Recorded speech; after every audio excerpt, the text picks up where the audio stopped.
जब most of the Indian subcontinent Britain की colony बन चुका था, Nepal continued to be free. Yes, Nepal उन चुनिंदा देशों में से है जो कभी भी कॉलोनाइज ही नहीं हुआ। जैसे आप सबको पता है कि एक टाइम पे अंग्रेजों ने पूरे हिंदुस्तान के ऊपर कब्जा किया हुआ था, और आप लोगों को कहानियां भी पता है कि अंग्रेजों ने नेपाल के ऊपर कब्जा करना चाहा लेकिन वो नहीं कर पाए। आज हम इसी वीडियो में बात करने वाले हैं और आपके साथ शेयर करने वाले हैं कि कैसे अंग्रेजों ने हिंदुस्तान पे कब्जा किया और उसके बाद वो नेपाल पे कब्जा करना चाहा लेकिन नहीं कर पाए। ऐसी क्या वजह थी जिसकी वजह से अंग्रेजों ने नेपाल पे कब्जा नहीं किया? चलिए आइए आज के वीडियो में देखते हैं। हेलो फ्रेंड्स, मैं हूं गौरव एंड जब most of the Indian subcontinent Britain की कॉलोनी बन चुका था, Nepal continued to be free. Yes, Nepal उन चुनिंदा देशों में से है जो कभी भी कॉलोनाइज ही नहीं हुआ। जब इंडियन कॉन्टिनेंट के माइटी किंगडम्स एक के बाद एक करके ब्रिटिश के कंट्रोल में आते गए, नेपाल जैसे छोटे से रीजन ने अपनी सॉवरेनिटी प्रोटेक्ट करके रखी। और डिड इट ट्रूली? क्योंकि एंग्लो नेपालीज वॉर के बाद तो ब्रिटिशर्स के पास अच्छा खासा चांस था कि वो पूरे नेपाल पे अपना कब्जा जमाए या फिर उसे इन्वेड कर सके। सो क्यों इसके बावजूद भी ब्रिटिशर्स ने ऑलमोस्ट पूरे इंडियन सबकॉन्टिनेंट को कैप्चर कर लिया, just except Nepal. So well, ये बात है 1760s की, जब नेपाल कंट्री एग्जिस्ट ही नहीं करती थी। It was just a group of small territories जो अक्सर आपस में लड़ते रहते थे। इन्हीं टेरिटरीज में से एक था एक छोटा सा kingdom called Gorkha. Gorkha kingdom के उस समय के राजा थे पृथ्वी नारायण शाह। वो सिर्फ 20 साल के थे जब उन्हें गोरखा का किंग बना दिया गया था, और तभी से ही उन्हें इंडियन टेरिटरीज में बढ़ते मुगल इन्फ्लुएंस से काफी ज्यादा चिंता होने लगी, और उन्होंने ये सोचा कि इससे क्यों ना नेपाल को बचाने के लिए उन सारे छोटे टेरिटरीज को यूनाइट किया जाए और एक देश बनाया जाए। उनका यह एम्बिशन था कि असली हिंदुस्तान यानी लैंड ऑफ हिंदूज एस्टैब्लिश किया जाए, जो कि मुगल रूल या किसी भी फॉरेन इन्फ्लुएंस से कंप्लीटली अलग हो। सो अपने टैक्टफुलनेस और अपनी फियर्स गोरखा आर्मी के बलबूते पर भूटान और कश्मीर के बीच के जितने भी टेरिटरीज थे, उन्होंने वो सब कॉन्कर कर लिए और 1769 में एस्टैब्लिश कर दिया द किंगडम ऑफ नेपाल। अब नेपाल में तो एक और गुरखास एक स्ट्रॉन्ग पावर बनके इमर्ज हो रहे थे, लेकिन वहीं पर दूसरे ओर भारत में ब्रिटिश ईस्ट इंडिया कंपनी ने भी 1757 के बाद से धीरे धीरे इंडिया में अपने डोमिनेंस को बढ़ाना शुरू कर दिया था। सो अब क्योंकि पूरे इंडियन कॉन्टिनेंट में मेजरली गुरखास और ब्रिटिश ईस्ट इंडिया कंपनी यही दो पॉकेट्स ऑफ पावर्स इमर्ज हुए थे, तो उन दोनों का एक दिन टकराना तो ऑब्वियस ही बात थी। लेकिन अगर ब्रिटिश के पर्सपेक्टिव से देखें तो उनके एजेंडा में नेपाल एक्चुअली कभी था ही नहीं, and mostly because of its geography, and that is the first reason why Nepal कभी कॉलोनाइज नहीं हो पाया। सो आइए जरा नेपाल की ज्योग्राफी पर थोड़ी सी नजर डालते हैं। वो 75% माउंटेन से ही कवर्ड है। दुनिया के सबसे रगेड और अनइनहैबिटेबल टेरेन्स यहाँ पर पाए जाते हैं, और ब्रिटिशर्स को हाई ऑल्टीट्यूड माउंटेन्स पर लड़ने का कोई एक्सपीरियंस नहीं था। प्लस ब्रिटिशर्स के पास एक अपहिल बैटल करने की फाइनेंशियल और फिजिकल क्षमता दोनों भी नहीं थी। So it's a simple fact कि नेपाल की ज्योग्राफी ने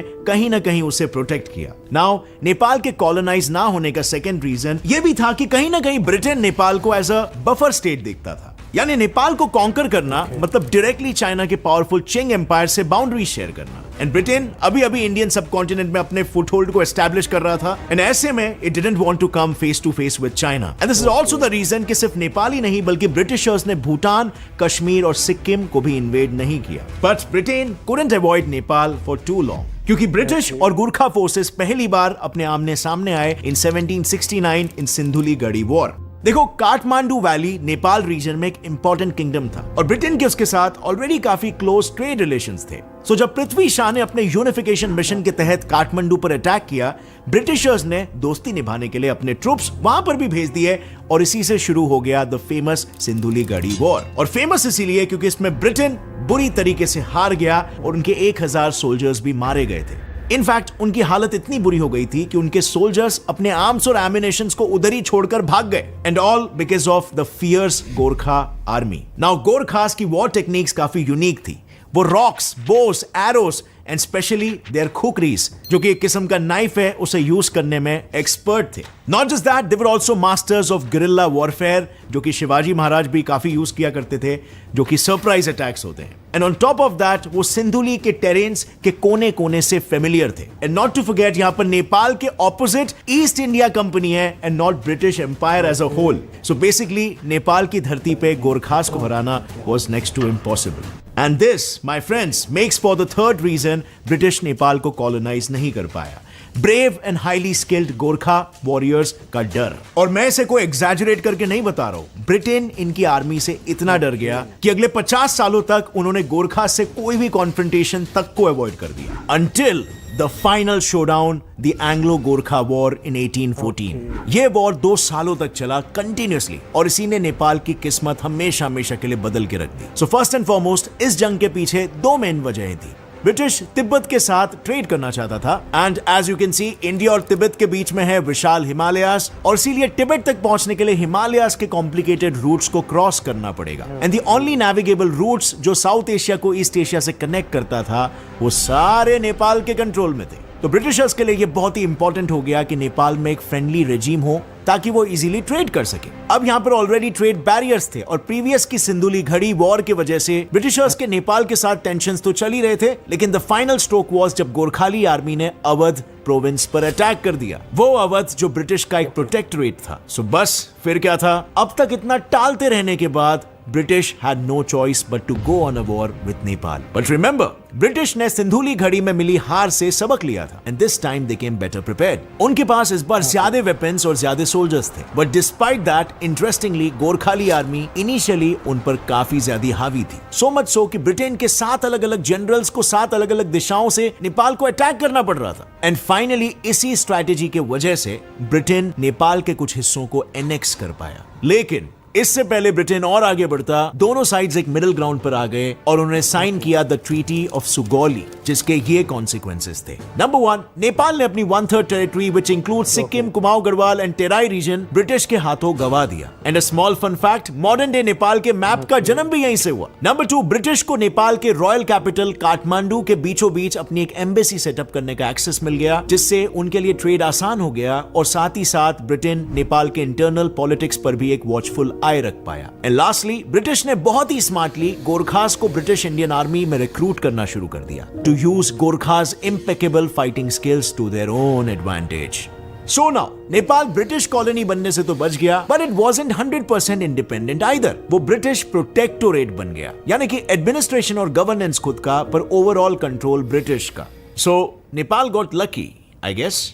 एक्चुअली नो, मतलब देखो, ईस्ट इंडिया कंपनी का नेपाल के 1/3 एरियाज एनेक्स करने के बावजूद पूरे नेपाल को अपनी कॉलोनी नहीं बनाने के पीछे 2 मेजर रीजंस थे अब तक। एक तो ज्योग्राफिकल टेरेन्स और दूसरा EIC की आर्मी स्ट्रेंथ और पावर। बट आप खुद ही सोचो, ये रीजन EIC को कब तक एक्चुअली में रोक के रख सकता था। 1857 के इंडियन रेवोल्यूशन के बाद जब भारत डायरेक्टली ब्रिटिश राज के अंदर आ गया, डू यू थिंक तब भी वो नेपाल को छोड़ देते? वेल नो, बट फिर भी छोड़ दिया क्योंकि 1846 में नेपाल में एंट्री हुई जंग बहादुर राणा की। वो राणा डायनेस्टी जिसने आगे चल के नेपाल में 104 सालों तक रूल किया। सो बेसिकली जंग बहादुर ने अपने आप को नेपाल का परमानेंट प्राइम मिनिस्टर घोषित कर दिया और एक completely totalitarian regime with no opposing voices establish किया। In the meanwhile Britain India में एक्सपैंड तो हो ही रहा था, पर धीरे धीरे नेपाल के पॉलिटिकल स्फीयर में भी उसका इंटरफियरेंस बढ़ रहा था। और बस इसीलिए नेपाल को ब्रिटिश की कॉलोनी बनने से बचाने के लिए जंग बहादुर ने एक सिंपल सी रणनीति अपनाई,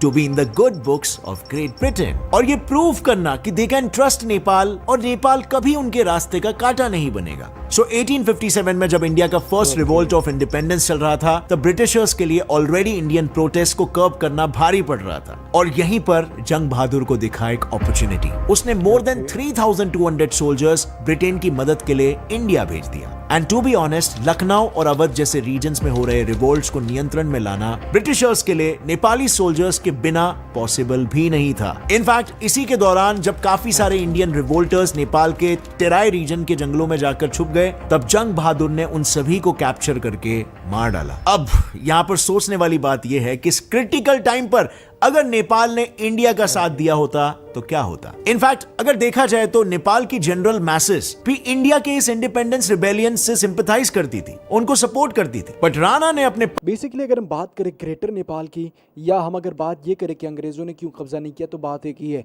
देखिए, अंग्रेजों ने हिंदुस्तान पे कब्जा कर लिया। हिंदुस्तान और पाकिस्तान उस टाइम पे एक हुआ करता था, और ये अंग्रेज थे जिन्होंने पाकिस्तान और हिंदुस्तान से सोने, हीरे, जवाहरात निकाले और यहाँ से ले गए। जब ये लोगों ने हिंदुस्तान के बाद नेपाल पे कब्जा करना चाहा, तो नेपाल पे ये लोग कब्जा नहीं कर पाए। नेपाल पे कब्जा क्यों नहीं कर पाए, इसकी वजह मैं आप लोगों को बता देता हूँ। जैसे आप लोगों को पता है कि हिंदुस्तान और नेपाल ये कैसे इलाके में मौजूद है कि नेपाल को अगर आप देखोगे तो 90% इनकी आबादी पहाड़ी है, यानी ज़्यादातर यहाँ पे लोग जो है ना पहाड़ों वाले एरियाज़ में, पहाड़ों वाले गांव में रहते हैं। लेकिन यहाँ पे इम्पोर्टेंट चीज़ ये है कि जब ये लोग आए तो इनको हार का सामना करना पड़ा। मैं किन की बात कर रहा हूँ? मैं अंग्रेज़ों की बात कर रहा हूँ। अंग्रेज़ों ने एक बड़े अच्छी तरीके से हमला किया, लेकिन हार गए, हार का सामना करना पड़ा और ये लोग हिंदुस्तान के बाद नेपाल पे कब्जा नहीं कर पाए। फिर एक के बाद एक हमला करते गए और आखिर में इनको ऐसा देखना पड़ा कि नेपाल पे ये लोग कब्जा कर लिया। और नेपाल पे सिर्फ ये कब्जा कर लिया था कि नेपाल के हिस्सों को तोड़ दिए, उन इलाकों के ऊपर कब्जा कर लिया जो इलाके ज़मीनें थे, पहाड़ी नहीं थे। जैसे कि इंडिया में इस टाइम पे यूपी, बिहार और उत्तर प्रदेश वाले इलाके हैं जिनमें आप लोग देख सकते हैं कि पहाड़ी इलाके कम है। तो इन इलाकों के ऊपर कब्जा कर लिया और बाकी नेपाल को वैसे के वैसे छोड़ दिया। तो यहाँ पे आप लोग नेपाली आवाम का गुस्सा या नेपाली आवाम की राय देख सकते हैं कि नेपाली आवाम कितनी ताकतवर है, नेपाली आवाम कहाँ से कहाँ तक अपने माइंड को, अपने स्किल्स को लेके जा सकती है। वेल, अगर आज की वीडियो आप लोगों ने देखी, अच्छी लगी है तो वीडियो को लाइक लाजमी करिएगा।